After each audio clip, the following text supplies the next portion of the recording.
Hello guys, तो मैं आप लोग के सामने लेके आ गया हूँ हंटर एक्स हंटर का एक नया एपिसोड नंबर 119 एंड 120, जिसे मैं हिंदी में एक्सप्लेन करने वाला हूँ। तो जो लोग भी मेरे चैनल पर नए हैं तो प्लीज मेरे चैनल को सब्सक्राइब करें, बेल आइकन को प्रेस करें। साथ ही साथ आप लोग मुझे फेसबुक और डिस्कॉर्ड पर भी जाके फॉलो कर सकते हैं, और वो उसकी भी डिस्क्रिप्शन में लिंक मिल जाएगी आपको। तो लेट्स स्टार्ट द इंट्रो।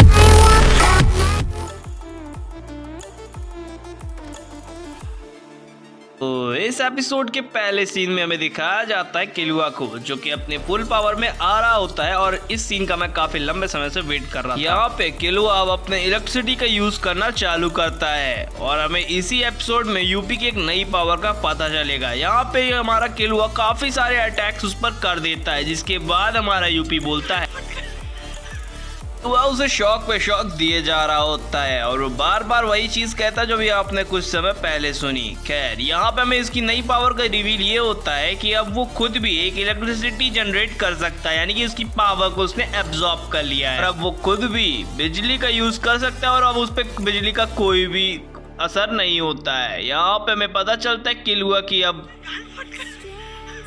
वो उल्टे पैर भागने की कोशिश करता है। एक्चुअल में वो समझ चुका था कि यूपी से जीतना उसके बस की बात नहीं है। यूपी भी उसके पीछे आता है, लेकिन जब देखता है कि चारों तरफ कोई भी नहीं है, लेकिन किलुआ वहीं पर होता है। एक्चुअल में चमेलियन ने उसे अपनी पावर के थ्रू छुपा लिया होता है। सीन शिफ्ट होता है और ब्रैडबो को दिखाया जाता है, जो कि लिफ्ट के अंदर खड़ा होता है। पासवर्ड गलत होने की वजह से लिफ्ट नहीं चलती। यहाँ पे हमारा ऑक्टोपस भाई आ जाते हैं, और वो प्लान बना रहा होता है कि मैं जल्दी से जाऊंगा कंप्यूटर से और उसमें धुआं छोड़ दूंगा, जिसे वो सूंघ कर कुछ देर के लिए बेहोश हो जाएगा, और हम लोग जाके उसे पकड़ लेंगे। और जो ऊपर बुड़बक उसका इंतजार कर रहा है वो इंतजार ही करता रह जाएगा। यहाँ से सीन शिफ्ट होता है और हमें दिखाया जाता है ऑक्टोपस को, जो कि दौड़ कर जा रहा होता है और मन में अभी भी प्लान बना रहा होता है कि उसके बाद मैं उसे गाड़ी के अंदर लूंगा और बाहर छोड़कर चला आऊंगा। वो दरवाजा पीटता ही रह जाएगा कि मुझे अंदर ले लो, मुझे मम्मी के पास जाना है। खैर, जो भी है, यहाँ पे हमें ऑक्टोपस को दिखाया जाता है, जो कि काफी ज्यादा गुस्से में होता है। तो वो अपने गन्स और बुलेट्स दोनों ही तैयार कर लेता है।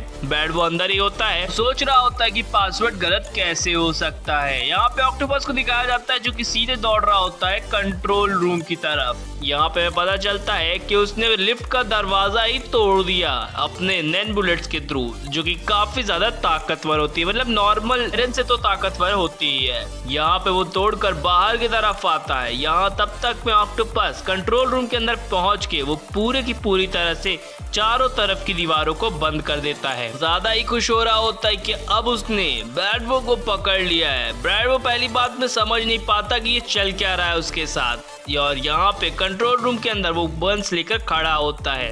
तभी वो धुआं भी छोड़ देता है एलिवेटर के अंदर से। जब ब्रैडबो पीछे मुड़कर देखता है तो वो उस जगह से भागने की कोशिश करता है, लेकिन उस जगह का भी दरवाजा बंद कर दिया जाता है। तभी वो स्पीड से पीछे की तरफ फिर से आता है। ये देखकर ऑक्टोपस की पूरी जल जाती है। कहता है कि ओ, तो इसे ऑलरेडी पता है कि कोई कंट्रोल रूम के अंदर बैठ के कंट्रोल कर रहा है, और अब वो गैस पूरी तरह से फैलने लगती है उस जगह पर। वो अभी भी समझ में नहीं आ रहा होता है कि उसे करना क्या चाहिए। ऑक्टोपस बोलता है कि चलो ठीक है, अब मुझे कुछ अगला प्लान करना होगा। यहाँ पे वो बड़ा वाला टैंकर उसे याद आता है कि वहीं पर था, और वो उस टैंकर को लेता है। उसके साथ साथ वो कुछ चीजें और भी लेता है, जैसे कि टॉल पाइप और कुछ धारदार चीजें। तभी ब्रैडबो अपने अंदर की नैन बुलेट्स का इस्तेमाल करता है उन दरवाजों को तोड़ने के लिए, लेकिन ये वाली जो शील्ड थी वो काफी ज्यादा मजबूत थी, यानी कि वो काफी मोटे आयरन की बनी होती है, इसमें कोई शक नहीं। गेट खुलता है, वहां से हमें दिखाया जाता है एक टैंकर को, जो कि उसी की तरफ आ रहा होता है। बैड वो समझ जाता है कि ये हो ना हो मुझे टक्कर मार के या फिर मुझे खत्म करने की पूरी एक साजिश रची जा रही है। तभी उसकी तरफ टैंकर बढ़ना चालू हो जाता है, और वो अपने गन से शूट करना चालू करते हैं, यानी कि अपने नैन बुलेट का। लेकिन उस टैंकर को कुछ नहीं होता, बस उसके चक्के फट जाते हैं, जो कि डायरेक्टली सीधे भिड़ जाता है एक दीवार से। ऑक्टोपस को काफी बड़ा झटका लगता है। तभी ब्रैडबो को याद आता है कि अरे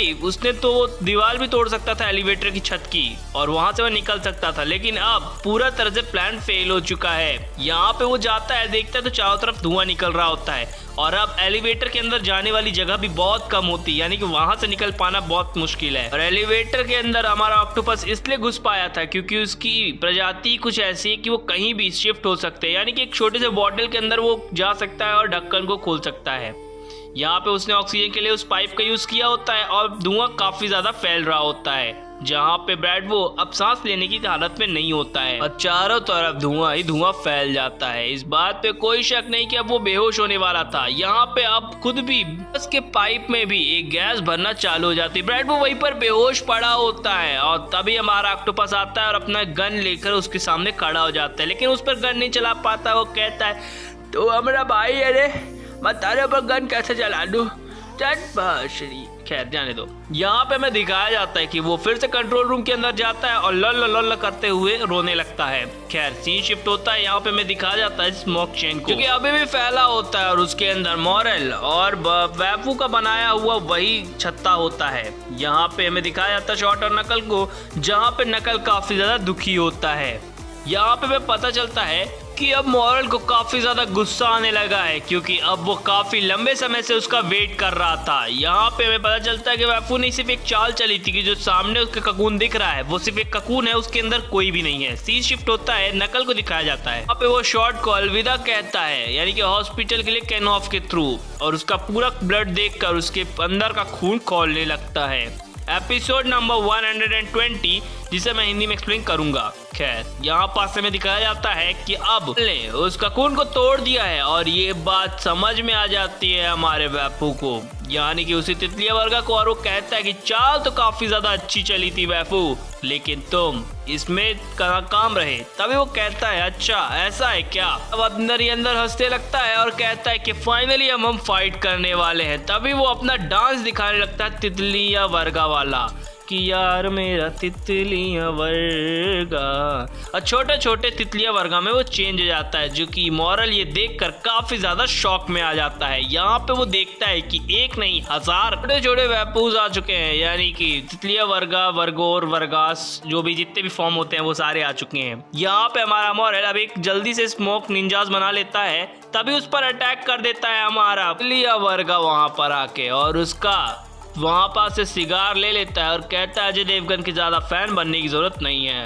यहाँ पे उसे किक मारता है जिससे मॉरल नीचे की तरफ गिर जाता है और वैफ उसकी सिगार को लेकर उस जगह से निकल जाता है हंसते हंसते। कट गए रास्ते। खैर यहाँ पे हमें दिखाया जाता है स्मोक निंजास और यूपी को, जो कि आ जाता है। वहाँ पे नकल को भी दिखाया जाता है, जो कि काफी ज्यादा गुस्से में होता है सिर्फ शॉट की वजह से। यहाँ पे मॉरल उन सभी निंजास को, यानी कि स्मोक निंजास को एक रूप दे देता है जो कि नकल का होता है। एक नहीं 1000 नकल हो जाते, लेकिन वो सारे स्मोक्स के होते हैं। यहाँ पे यूपी बोलता है ओ तो मजा आने वाला है फाइट करने में, और वो काफी जोर से हंसने लगता है। यहाँ पे हमें एक लड़की को दिखाया जाता है और ये शायद वही लड़की है, यानी चिमेरा एंड की लास्ट डॉटर, जो कि जगह पे विजिटर करने आई हो गाइस।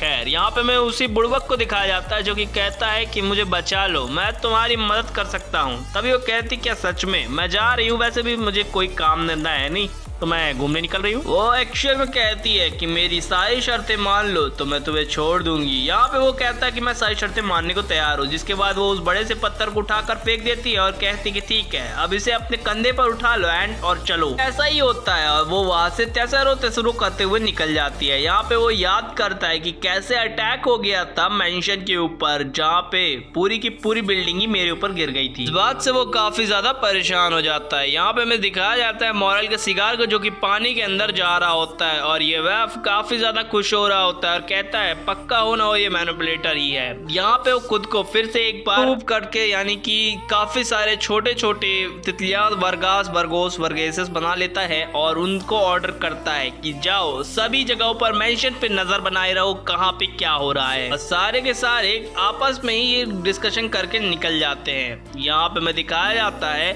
मॉरल को और वैफू को, जो कि उसकी पुरानी बातों को याद कर रहा होता है कि कैसे उसने मेरे ककून को तोड़ दिया। शिफ्ट होता है और हमें नकल को दिखाया जाता है जो कि वहीं पर होता है और वो फाइट करने के लिए रेडी होता है। यहाँ पे वो सभी के सभी स्मोक्स को काट के रख देता है और ये चीज मॉरल देखता है और काफी ज्यादा शॉक में आ जाता है। तभी एक जो कि स्मोक का बना होता है पंच मारने में कामयाब हो जाता है, जिसके बाद वो उस पर एक बड़ी सी सुई गुजेड़ देता है। यहाँ पे सारे के सारे वैफूज वहाँ पर उस मेंशन के अंदर पहुंचते हैं और वो देखते हैं कि अभी भी उस लड़की का इलाज कर रही है और वहाँ पे एक इंसानी बच्चा बैठा है जो कि है गो वेंट गॉन। खैर यहाँ पे वो गॉन को देख लेते हैं और साथ ही साथ उस इंसान को भी देख लेते हैं जो कि उस जगह पे था। यहाँ पे हमें एक मकबरा दिखाया जाता है, शायद ये चिमेरा एंड का हो सकता है। यहाँ पे वो इन सभी चीजों को देखकर मतलब दूर से ही वो नजर बनाए होता है। तो उसे तब हो जाती है जब वो देखता है कि यूपी अभी भी फाइट कर रहा हुआ है नकल के साथ, यानी नकल मॉरल के साथ जो कि निंजाज होते हैं स्मोक को। इस बात से काफी ज्यादा गुस्सा आने लगता है कि इसकी हिम्मत कैसे हुई मुझ पर एक जबरदस्त पंच मारने की, और वो ये देखता है कि वो स्मोक था, इस वजह से और भी गुस्सा आ जाता है, उसे ट्रांसफॉर्म होने की कोशिश करता है। तभी नकल उस पर एक जबरदस्त पंच मारता है और वहीं पर एक काफी बड़ा ब्लास्ट हो जाता है। दिखाया जाता है कि वैफू को जो कि ये चीज देखकर काफी ज्यादा शॉक में आ जाता है कि वहां पे एक ब्लास्ट हुआ, तो वो सभी की सभी वैफूज को वापस बुलाता है और एक बड़ा वैफू बन जाता है, यानी कि फिर से एक बार ट्रांसफॉर्म कर लेता है। सीन शिफ्ट होता है, दिखाया जाता है मॉरल और नकल को। यहाँ पे वो दोनों ही बात कर रहे होते हैं क्योंकि अब मॉरल के पास उसका सिगार नहीं रहा, इसलिए वो काफी ज्यादा परेशान है और उस जगह से वो दौड़ने निकल जाता है। यहाँ पे वो याद करता है कैसे